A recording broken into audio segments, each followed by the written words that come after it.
Fala pessoal, nesse vídeo nós vamos falar sobre data classes aqui no Python. E já para começar o vídeo falando sobre o que são as data classes. As data classes, como o próprio nome indica, são classes geralmente voltadas para dados. Só que não se engane, você pode fazer a mesma coisa que você faz com as classes do Python normais, você pode fazer com as data classes. Então você pode usar uma data class para criar uma classe comportamental. Faria sentido? Não sei, depende do seu código, mas você pode fazer isso. E o que elas trazem de útil pra gente? Você vai ver na comparação que a gente vai fazer aqui no código que se eu for criar uma classe normal apenas para dados, você vai perceber que eu escrevo muito código para isso. Eu escrevo um método init, str, wrapper, eq, que é de equal, né, no caso, e set item, get item, se eu quiser.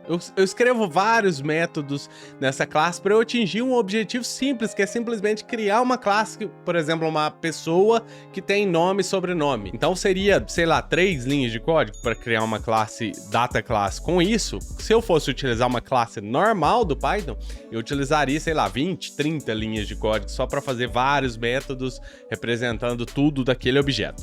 Vamos deixar de falar aqui, porque falando eu acho que você não entende nada. Eu acho que você, depois de terminar o vídeo, você volta no começo para você ver que eu expliquei o que são data classes, você vai entender melhor do que eu tô falando.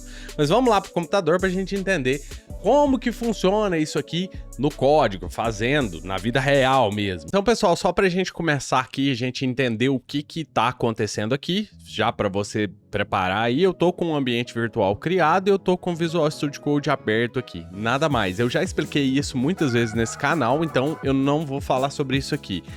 Uma outra coisa também, não presta atenção nisso aqui, TypeScript aqui, porque eu tô gravando várias aulas em sequência, eu tô atualizando partes do meu curso, então foca mais no código aqui, esquece esses nomes aqui, porque eu sei que às vezes aparece pessoas falando, por que tem TypeScript aqui escrito no nome? É porque eu tô gravando vídeos pro YouTube, gravando aulas, então eu tô fazendo tudo no mesmo projeto aqui, que facilita a minha vida aqui, tá, no caso. Então beleza, vamos começar aqui com as classes primeiro. Eu vou fazer um exemplo de classe e eu vou te mostrar o porquê que a data class vai te ajudar aqui. Então eu vou criar o código rapidão aqui e vou te mostrar aqui, ó.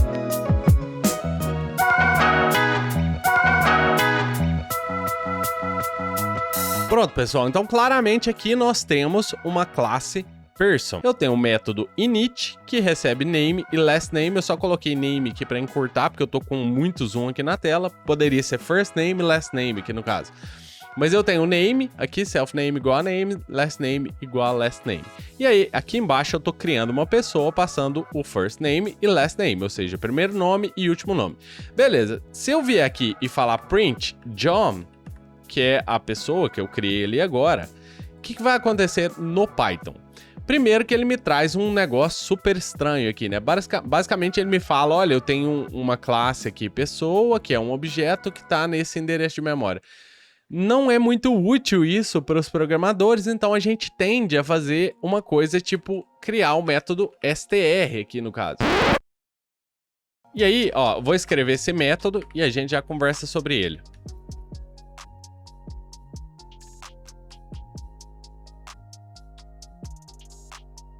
Então eu criei aqui um método str, onde eu criei uma string aqui no caso, que tem o nome da classe, e daí eu coloco entre parênteses o name e o last name. Assim eu consigo identificar qual que é a pessoa. Por exemplo, se eu tivesse uma Mary aqui, eu conseguiria identificar ela também. Então você vê que claramente para eu criar uma classe person que teria simplesmente nome e sobrenome, eu já tive que criar uma coisa.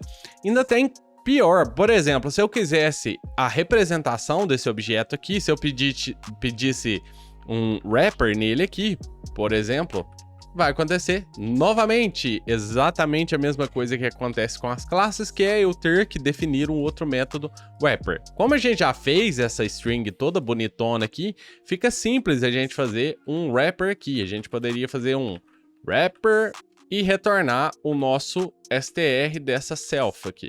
E aí a gente já corrigiria aquele problema aqui. E aí você já vê que já aumentou um pouquinho mais as linhas do código. Mas imagina uma outra coisa que pode acontecer aqui também. Imagina que eu tivesse o John 1 e o John 2. Então tem o John 1 e o John 2. Eu vou tirar esses prints aqui porque a gente não vai precisar deles. Se eu tenho o John 1 e o John 2, imagine que eu queira fazer John 1 é igual a John 2. Bom, claramente os dados são iguais, né? John Doe e John Doe são iguais os dados. Então, o John 1 deveria ser igual ao John 2. Mas não é igual, né? No caso, a gente continua tendo problemas. Então, para a gente corrigir isso, a gente deveria vir aqui e definir o método eq, né? De equal. E aí, eu tenho o self, que é o meu objeto aqui, e eu tenho o, que é o... Vou tirar esse ou aqui, ele é o other, o outro objeto. Vou comparar somente o last name, por exemplo. Só pra gente ir mais rápido aqui. Então, se o self last name for igual ao o.lastname, eles são iguais. Só como exemplo aqui, por exemplo. Tirar a tipagem aqui também, porque ela vai atrapalhar a gente aqui agora. Eu já falei de tipagem neste canal, você pode olhar alguns vídeos aqui. Então agora os objetos são iguais. Você tá vendo aqui ó, que eu tô definindo o método eq, recebendo o meu objeto, que é eu mesmo, né? A instância aqui desse objeto. E eu tenho outro objeto. Isso é padrão do Python aqui. E aí eu tô comparando se o last name deles são iguais. Então se eu mudar o last name de um dos dois, ele passa a ser falso, e se eu deixar assim, ele passa a ser true. Ah, mas e se eu quisesse também? Eu não vou fazer todas as coisas possíveis aqui não, tá? Pode ficar tranquilo. Era só para exemplificar que quando eu vou utilizar uma classe normal do Python, geralmente ela vai ficar muito longa para representar tudo que eu quero representar aqui. Eu ia te falar que se eu quisesse, por exemplo, fazer um freeze nesse objeto, né, congelar esse objeto para ele virar uma constante, ele não poder ser modificado, eu teria que definir outros métodos aqui, set item, get item e assim por diante, tá? Então, para eu não ter que fazer todo esse código aqui, aí surgiram as data classes. Como que eu utilizo as data classes aqui no Python? É bem simples, tá? Então, ó, from data classes, import data class, que é um decorator que a gente vai utilizar aqui. E aí, o que a gente vai fazer? Eu vou mudar esse nome aqui para old person, que seria o método old school da gente fazer person. Eu vou colocar um data class aqui e eu vou criar uma class person novamente com name e que é uma string e last name, que é uma string, tá? E aí, presta atenção que tudo isso que eu tinha feito antes, que seria, sei lá, bastante linha de código, umas 20, 30 linhas, acaba sendo umas 40, 50 linhas de código. Aqui eu tenho com, sei lá, 4 linhas de código, a mesmíssima coisa, tá? Então, ó, os objetos passam a ser iguais, tá vendo? Ó, se eu mudar aqui, isso aqui, o objeto é falso, não é igual mais. Se eu mudar agora o first name, porque ela já implementa isso pra gente, eles passam a não ser iguais mais. Então isso aqui já funciona. Se eu voltar aqueles prints, por exemplo, se eu der um print no John 1, funciona, person, só que tá um pouquinho diferente, mas olha lá, o name, last name, tá lá, legal. Se eu der um wrapper no John 1, você vai ver que ele vai continuar funcionando exatamente da mesma maneira e com 4 linhas de código. Eu não precisei fazer nenhuma lógica dessa aqui. Esse foi um dos benefícios, tá? Só que aí você pode estar se perguntando, né? Tá, mas agora eu perdi algumas coisas que eu tinha na classe. Por exemplo, isso aqui parece mais campo de classe do que campo de instância, que você já deve ter visto isso em algum momento, que no Python você pode ter campos de instância, a instância sendo as variáveis aqui, no caso, que recebe o self, né, a class person, e a classe sendo a classe em si. No Python eu posso definir coisas na própria classe e eu posso definir coisas na própria instância.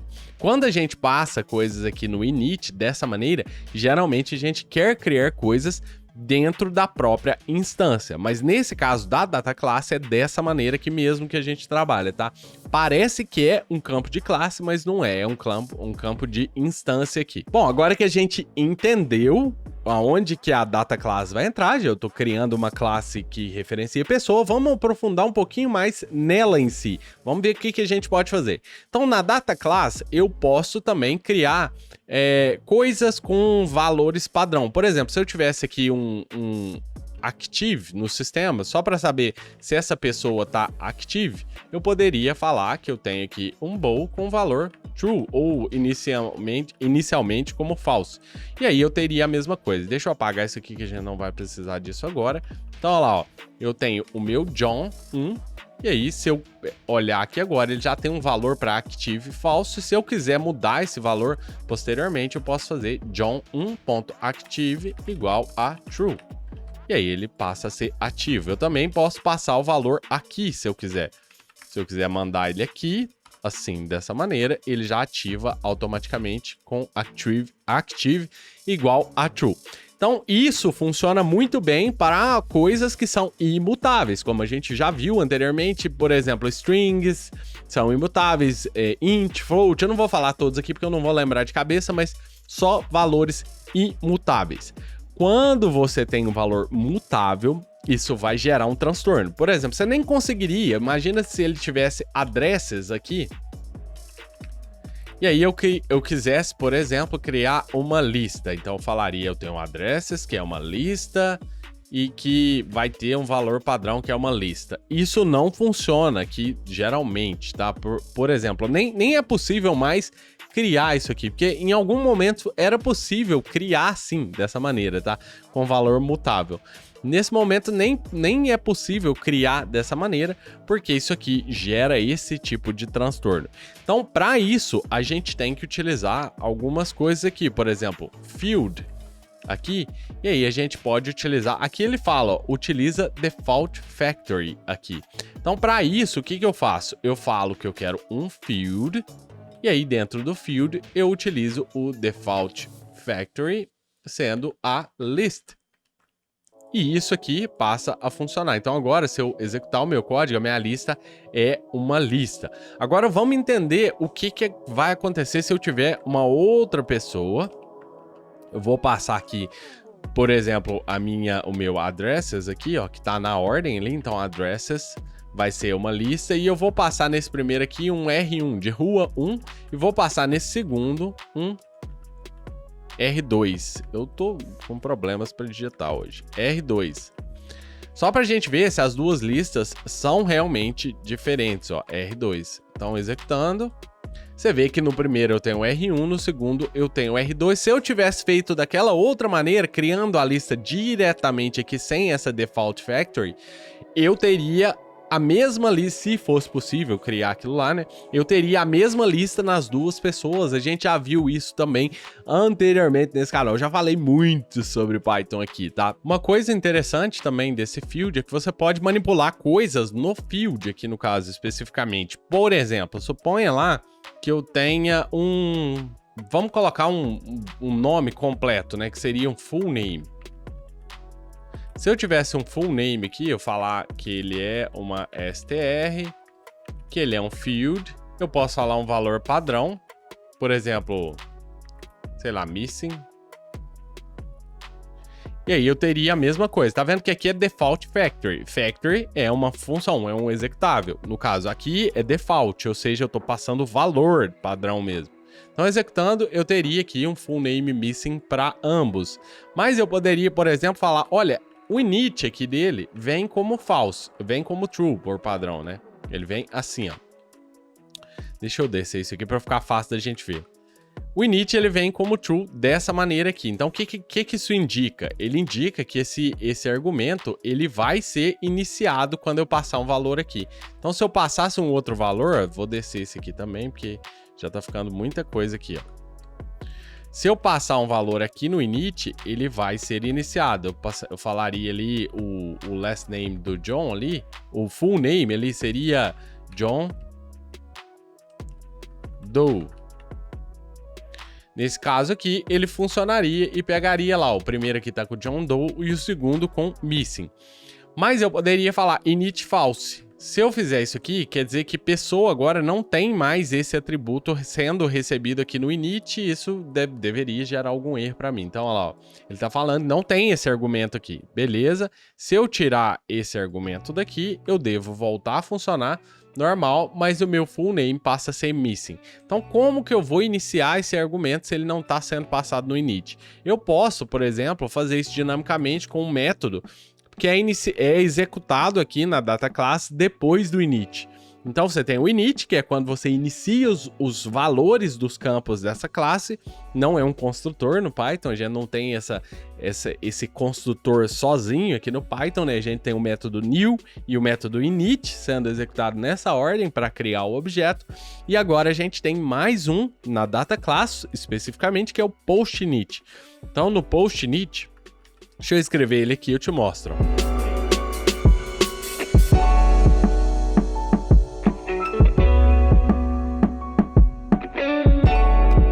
Então, ó, eu escrevi o post init aqui e aí eu usei esse argumento que não está mais sendo inicializado. Então, self.fullname igual a self_name mais um espaço mais self.lastname.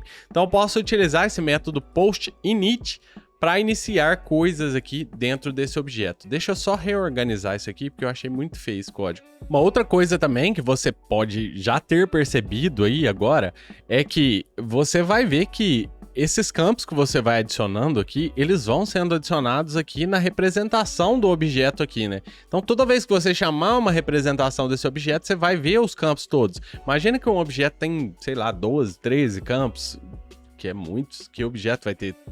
Não sei, mas imagina que seu objeto tem tantos campos assim, e você não quer que um campo apareça aqui, você pode falar que você quer que o wrapper dele também seja false aqui. E aí agora, se você observar, esse que a gente colocou o wrapper false, ele não aparece ali. Por exemplo, um que eu poderia remover também seria o próprio address aqui, que é uma lista, né? E provavelmente vai ter muitos addresses. Então eu poderia remover ele dali. E aí agora eu tenho só isso aqui. O active também. O active pode ser interessante manter. Então eu mantenho o active ali e deixa assim, ó. Parece que já tá, ainda tá meio grande, eu acho aqui. Mas já dá pra saber quem que é a pessoa só de você dar um print no objeto da pessoa ali. Eu não vou falar de todas as coisas possíveis que você pode fazer com o field aqui, mas vamos ver mais alguma coisinha aqui qualquer. E aí você pode seguir sempre a documentação do Python lá, onde tem tudo explicando cada uma dessas coisinhas aqui. Eu tô te mostrando aqui por cima o que você pode fazer. Mas aqui, ó, você tem, por exemplo, compare.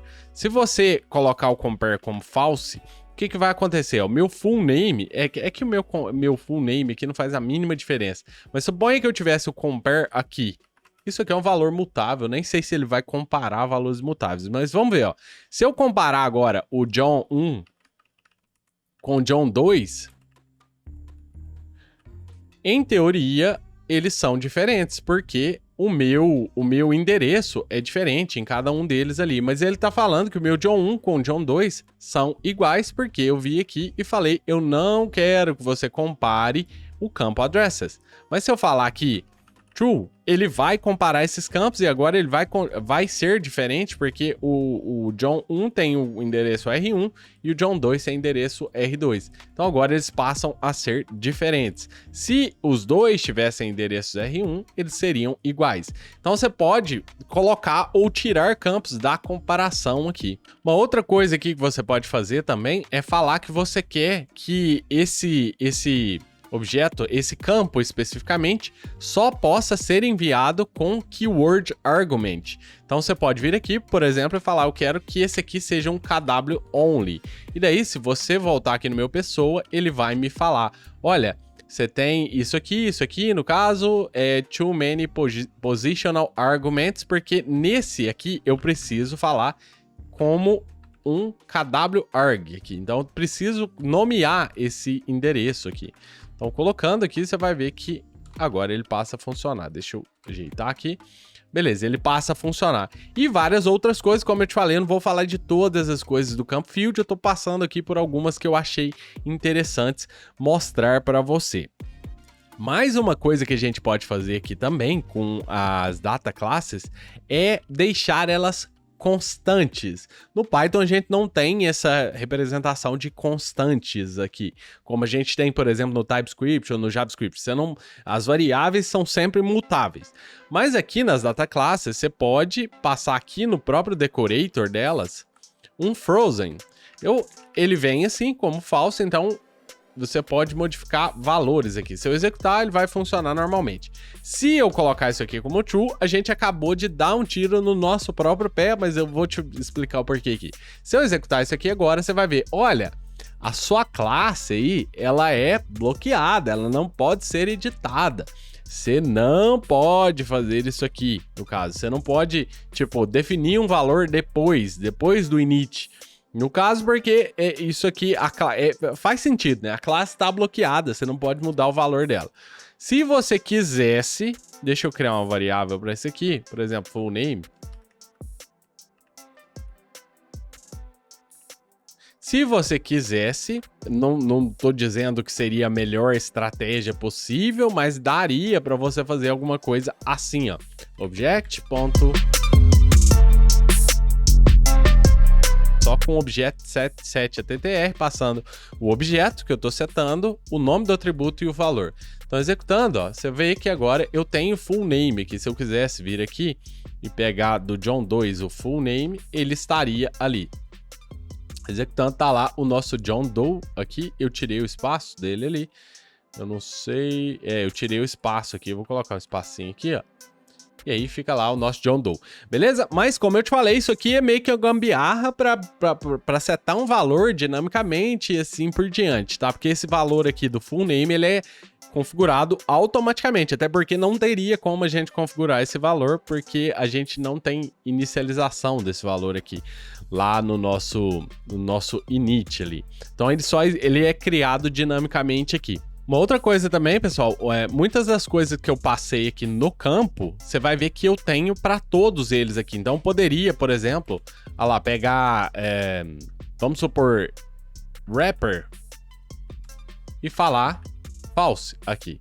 Daí ele não criaria a representação do objeto inteiro para a gente aqui.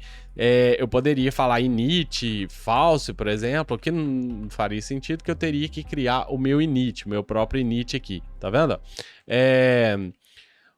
Só que tem outras coisas interessantes. Por exemplo, se eu quiser fazer esse compare aqui, eu poderia fazer aqui. Se eu quiser fazer esse KW only true, eu poderia fazer aqui, por exemplo, vamos pegar aqui o KW true e colocar aqui em cima. O que vai acontecer agora?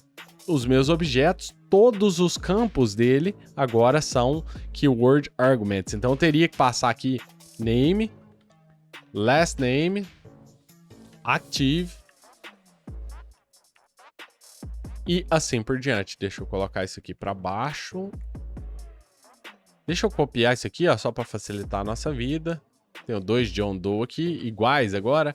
Mas só para você ver que agora todos os atributos da minha classe pessoa devem ser nomeados. Então, KW args. Por isso, o negócio que a gente passou aqui em cima chama KW only. Coisa legal também que a gente tem aqui seria a gente otimizar isso aqui para memória e rápido acesso aqui. Porque, como eu te falei antes, pode ser que você tenha objetos com muitas chaves, muitos valores. E quanto mais chaves você adiciona num objeto, numa classe em Python, mais você vai deixando ela volumosa em termos de tamanho. Ela consome mais memória e é mais lenta um pouco também, tá? Só que no Python, só para te exemplificar isso aqui, cada objeto desse aqui tem um dunder dict aqui. Se você verificar, você tem esse dunder dict aqui nesse objeto. Deixa eu marcar isso aqui. E aí você vai ver que isso aqui, ó, é um dicionário representando chave e valor. Então, por exemplo, para o John 1, eu tenho um dicionário com nome e o valor, o nome e o valor, chave, valor, para cada um dos campos. É assim que as classes do Python representam as informações, os dados que estão dentro dessa classe, com o dicionário. Então, é quase como se fosse um wrapper, né? Uma classe seria um wrapper em volta de um dicionário que tem dados. E aí, isso aqui, como eu te falei, consome bastante memória. Eu não vou entrar a fundo aqui. Tem vídeos, eu dei uma pesquisada antes no YouTube, tem vídeos gringos indo a fundo até chegar no C Lá eu não lembro o nome do canal, se eu lembrar eu coloco aqui pra você, mas eu vi um cara mostrando como que isso ocorre indo daqui até lá no C, onde o Python é escrito mesmo, pra você entender como que isso aqui otimiza o código. Mas se eu quiser otimizar isso aqui e tirar esse dict aqui e fazer com que ele utilize slot, você pode passar aqui em cima também, ó, agora eu vou ter que começar a descer aqui também, você pode passar aqui em cima que você quer slots true. Ele vem por padrão desativado, tá? Então você tem que fazer isso dinamicamente. Então agora não tem mais dict, mas você tem slots aqui dentro. Não que você vá usar isso aqui, tá? Eu tô só te exemplificando aqui, ó. Você tem slots aqui dentro, tá vendo? Até o meu linter reclamando. Não que você vá usar, como eu te falei, mas a data class continua funcionando exatamente da mesma maneira, mas agora ela consome menos memória e é mais rápida também o acesso aqui aos slots, ao invés do dicionário. E aí, pessoal, como eu te falei, isso é uma classe normal, então eu poderia criar outras coisas também. Eu poderia vir aqui e falar, tá, eu quero criar um método aqui, getFullName. Não sei se faria sentido isso aqui, mas é só como exemplo para eu ter um método aqui. Então, return self.fullName. Tá vendo? Eu poderia criar uma property aqui também. Eu vou criar já para você ver. Então, agora, se eu utilizar o método getFullName, ele funciona normal como um método normal de classe aqui. Eu poderia também, como eu te falei, criar uma property. Suponha que eu queira fazer, eu vou deixar isso aqui, vou duplicar esse código. E aí eu coloco um, sei lá, P. Só de property aqui, p getFullName, e aí isso aqui pode ser uma property. Com decorator, ele passa a ser um getter. Então aqui, ó, a mesma ideia. Se eu quisesse fazer isso aqui, eu tô só te dando exemplo, tá? Porque as pessoas costumam perguntar, né? Pra que eu faria isso, né? Eu tô só te dando exemplos, caso você queira criar um método, ou uma property, ou um getter, ou um setter, você pode utilizar isso aqui, ó. Funciona da mesma maneira. Então, pessoal, eu acho que é isso que a gente tem para data classes hoje aqui no Python, tá? Nunca se esqueça disso aqui que eu vou te falar. Eu acho que eu falo isso em todo vídeo, mas eu gosto sempre de lembrar. Sempre leia a documentação oficial, tá? O que eu tô te passando aqui são exemplos e o porquê que você utilizaria data classes, mas se você for no endereço da documentação oficial, que eu acabei de copiar aqui, que é este daqui, ó, http docs python org 3 library data classes, você vai ver que você vai ter bastante informação, muito mais informação do que eu te passei aqui, tá? Então não deixa de seguir a documentação oficial para você ver mais coisas que você pode fazer, inclusive mais explicações aqui também sobre as data classes, beleza? Então é isso para o vídeo de hoje. Se você gostou, não se esquece de dar aquele joinha aí pra gente, se inscreve no canal e marca aquele sininho para você receber novos vídeos que eu venha a fazer aqui. A gente fala aqui nesse canal de linguagem de programação em geral, eu acho, né? HTML, CSS, que não são linguagens de programação, mas Python, JavaScript, TypeScript, PHP, Shell Script, enfim, muita coisa. A gente fala nesse canal, você sabe, se você segue, se você não segue, passa a seguir que você vai aprender essas coisas também, beleza? Então é isso, vou deixar esse vídeo aqui assim e a gente se vê no próximo. Um abraço! Ai, ai. Meu Deus, meu café ficou gelado. E ó. Geladinho café. Acabei de gravar o vídeo. Levou 1 hora exatamente. E eu tô com o café gelado aqui. Isso. Cheio de pó no fundo também. Coisa doida.